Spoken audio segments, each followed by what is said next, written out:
Segundo libro de Samuel, el rey David. Segunda división, el reinado de David sobre todo Israel. Por la hermana Mónica Díaz. El rey David. Estudios en el segundo libro de Samuel. Continuamos en la segunda división de segundo de Samuel, que va de los capítulos 5 al 20. En esta sección contemplamos el reinado de David sobre todo Israel y concluiremos con los pensamientos en el capítulo 5 y esta es la segunda parte. David, rey en Jerusalén. Continuamos entonces con el desarrollo de este precioso libro y leeremos en segundo de Samuel capítulo 5, verso 13 al 16. Y tomó David más concubinas y mujeres de Jerusalén después que vino de Hebrón, y le nacieron más hijos e hijas. Estos son los nombres de los que le nacieron en Jerusalén: Samúa, Sobab, Natán, Salomón, Ibar, Elisúa, Nefec, Jafía, Elisama, Eliada y Elifelet. Estos son los nombres de los hijos que le nacieron a David en Jerusalén. Jerusalén significa doble fundamento de paz. Y los nombres de los hijos de David hallamos enseñanza para nosotros. El primer hijo se llamó Samúa, que significa oidor. Tenemos paz para con Dios. Y para gozar la paz de Dios, tenemos que ser indispensablemente oidores de la palabra. Romanos 5:1. Segundo hijo fue Sobab, significa yendo para atrás. Habla del resultado de no querer oír la palabra de Dios. Hebreos 3, la falta del oír y la falta de fe. El tercer hijo es Natán, significa un dador. Nos recuerda de Cristo, el don inefable de Dios, quien nos legó su paz. Mi paz os dejo, mi paz os doy. Esta es la paz verdadera de Dios. Juan capítulo 14, verso 27. El cuarto hijo, Salomón, significa pacífico o apacible. Este es el fruto de la disciplina, probado y aprobado por Dios. Hebreos capítulo 12, versos 5 al 9. El quinto hijo es Ibar, que significa Él escogerá. Cuando uno goza de paz, puede hacer una buena elección, pero si está agitado o nervioso, va a elegir cualquier cosa. Necesitamos estar en paz para hacer elecciones correctas, escoger sabiamente, andando en la perfecta voluntad de Dios. Salmos 119, verso 165. El sexto hijo es Elisúa, que significa Dios de suplicación. Este es el producto de la paz. Muchas son las aflicciones del justo, pero de todas ellas los librará Jehová. Salmo 34, verso 19. El séptimo hijo fue Nefec, que significa cesaremos. Habla del esfuerzo propio, terminar, dejar. Así es cuando reina la paz. En el ser no hay necesidad de procurar, todo esfuerzo propio termina y descansamos en la voluntad y la gracia de Dios.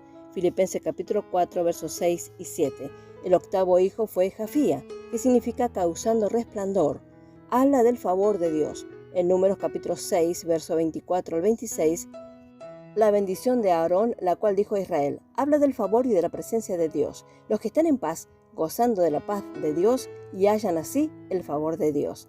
El noveno hijo es Elisama, significa mi Dios es oidor. Y nos habla que cuando comprendemos prácticamente que Dios oye profundamente la oración, esto produce paz en nosotros.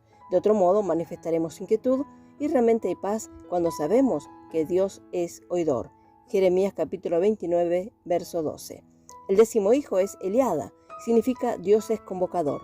Job dice, Él conoce mi camino, y realmente da paz al saber que Dios sabe todo acerca de nosotros y cuál es el camino por donde andamos. Job capítulo 23, verso 10.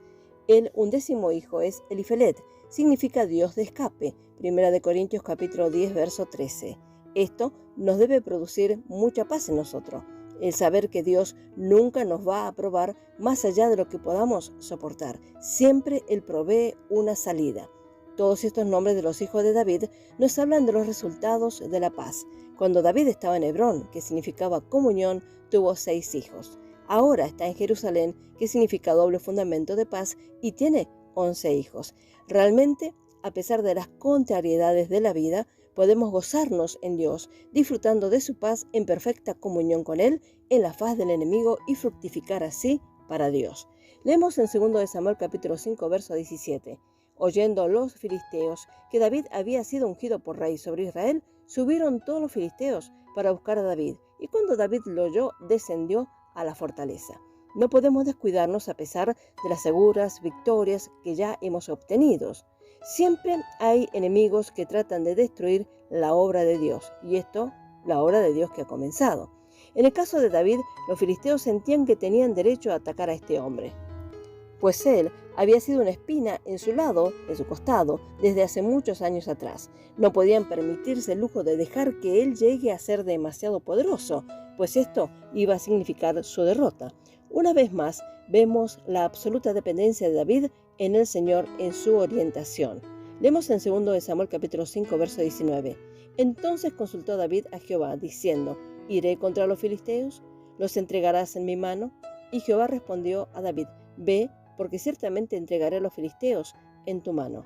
David buscó la respuesta del Señor: ¿soy capaz de vencer a los filisteos? Él le pregunta si él debe luchar contra ellos y si el Señor los va a entregar en sus manos. Lo que demuestra aquí es fe. Él no quiere entrar en un conflicto a menos que el Señor fuera delante de él. Este es el secreto de su éxito en la lucha contra sus enemigos. Este es el secreto de su favor con el Señor. No es de extrañar que se diga que David era un hombre según el corazón de Dios. El Señor es fiel a su palabra y los filisteos fueron derrotados y eliminados. Incluso las imágenes de sus dioses siguieron detrás de ellos. Estos fueron destruidos. David había ganado la batalla, pero la guerra aún no había terminado. Los filisteos se acercaron una vez más, sin duda una compañía más grande de ese tiempo. Cuando David pregunta al Señor, él le dijo que se encontraban en una emboscada y que debía esperar el sonido de la marcha de la cima o en la cima de los árboles de Morera o de los bálsamos. El Señor trajo a su propio ejército con él esta vez. David fue a escuchar la marcha de la multitud celestial y a continuación proceder a la batalla con el Señor. Leemos en 2 Samuel capítulo 5, verso 24. Y cuando oigas ruido como de marcha por las copas de las balsameras, entonces te moverás, porque Jehová saldrá delante de ti a herir el campamento de los filisteos. David lo hizo como el Señor lo ordenó, y Dios le dio crédito golpeando al enemigo. La fe es siempre recompensada. En este conflicto con los filisteos hay una maravillosa lección para nosotros. Los filisteos fueron siempre los enemigos de los israelitas en toda su historia. Para la Iglesia, los filisteos hablan de la religión formal, la apariencia sin nuevo nacimiento. Nuestra mayor y más larga batalla contra la religión organizada, que tiene una forma de piedad, pero niega el poder de la misma. 2 de Timoteo capítulo 3, verso 5.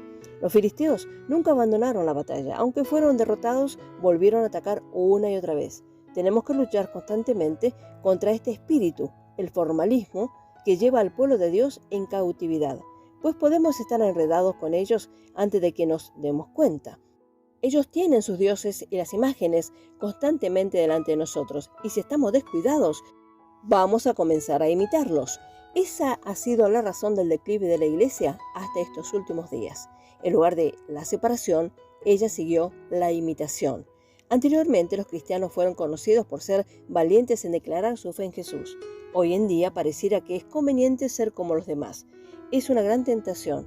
Sus templos espectaculares, prósperos, abundantes, su prestigio es asombroso. David sabía de la fuerza de los filisteos y tenemos que conocer acerca de la fuerza de esta tendencia diabólica que es el formalismo. Tenemos que pedir al Señor por su presencia y su fuerza en estas batallas y capturar las imágenes y destruirla por completo. ¿Cómo? Bueno, esto lo hacemos por la predicación y aceptando la verdad de las Escrituras en nuestras vidas, no haciendo una lucha carnal, pero sí combatiendo en la oración por la voluntad de Dios en este respecto. Esto lo hacemos por rendirnos al Espíritu Santo y siendo guiados por Él. Tenemos que ser guiados por el Espíritu y alimentados por la palabra. Como Sansón se ha encontrado años antes con este mismo enemigo, solo pudo derrotarlos a través de su dependencia en el Señor en su vida, aunque hubo fracasos también en él. Sin embargo, al final de su carrera, Dios le mostró su misericordia. Vemos que este enemigo era muy grande. No podemos ser como los demás, o sea, los filisteos, ni imitar sus maneras, sino depender del poder del Señor para su obra. De otra manera, seremos llevados a recurrir a los dispositivos carnales para atraer a la gente. Vamos a seguir siendo muy pocos en nuestros propios ojos y mejor depender de nuestro Señor siempre. Vamos a derrotar a los filisteos de nuestro tiempo, formalismo religioso, y dar la victoria a toda la casa de Israel, a todo el pueblo de Dios, por predicar la verdad en el poder del Espíritu Santo. Los filisteos fueron constantemente los enemigos del pueblo de Dios.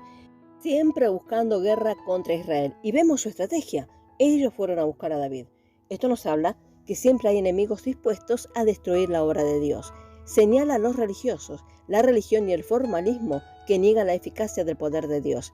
La gran ramera, que han sido por más de 20 siglos los enemigos formales de la verdad, quienes comenzaron en el 37 después de Cristo aproximadamente, y ahora su fuerza ha aumentado. Lo que nos llama la atención es la dependencia de David en este respecto de consultar a Dios. Los fracasos que hallamos en la vida de David fueron justamente cuando él no consultó a Dios. David es tipo de vencedor total y pleno. Somos vencedores por medio de aquel que nos amó, Jesucristo, herederos y coherederos con Cristo si es que padecemos juntamente con Él. Romanos capítulo 8, verso 17. Aprendemos mucho al estudiar la vida de David. David demuestra tener un corazón dependiente de Dios siempre. ¿Cuántas veces creyentes sinceros tratan de pelear contra la falsa iglesia pero carnalmente? Esto realmente debemos considerar. Segundo de Samuel capítulo 5, verso 21. Y dejaron allí sus ídolos, y David y sus hombres los quemaron. Vemos la gran victoria sobre la idolatría. Hoy hay cambios de tácticas. Saben que son derrotados, pero siempre vuelven. Dios dio la victoria a David, pero no de la misma manera que en la anterior confrontación. Segundo de Samuel capítulo 5, versos 22 y 23 leemos: Y los filisteos volvieron a venir y se extendieron en el valle de Refaín. Verso 23, y consultando David a Jehová, él les respondió: No subas, sino rodéalos, y vendrás a ellos enfrente de las balsameras. Dios usa otra manera, porque Él sabe cómo ganar la victoria sobre el enemigo. Él sabe de la astucia del enemigo, y Dios trajo una tropa invisible que marchó sobre los árboles. Segundo de Samuel capítulo 5, verso 24. Y cuando oigas ruido como de marcha por las copas de las balsameras, entonces te moverás, porque Jehová saldrá delante de ti a herir el campamento de los filisteos. Este es el ejército de Dios. Dios estaba presente para darle la victoria, pero él requería la disciplina y la paciencia de David. No hay astucia humana contra el enemigo. Debemos depender enteramente de Dios. Segundo de Samuel capítulo 5, verso 25. Y David lo hizo así, como Jehová se lo había mandado, e hirió a los filisteos desde Geba hasta llegar a Geser. Geba significa elevación, Geser significa porción. Esto nos habla de la victoria, de tomar nuestra porción en los lugares celestiales. La única manera de vencer al enemigo, donde por fe obtenemos lo que Dios nos ha dado en Cristo. Refaín significa gigante y nos habla de los filisteos. Segundo de Samuel capítulo 5, verso 18. Pero David va ganando la victoria. En tiempo de Saúl, Saúl nunca venció a los filisteos completamente, pero en tiempo de Salomón lo molestaron más, porque ya David los había vencido. Qué maravillosas palabras hallamos en estos relatos, todo para la gloria de Dios. El Señor siga guiándonos por medio de su Espíritu Santo para la alabanza de su nombre. Dios bendiga ricamente y en abundancia a cada uno. Amén.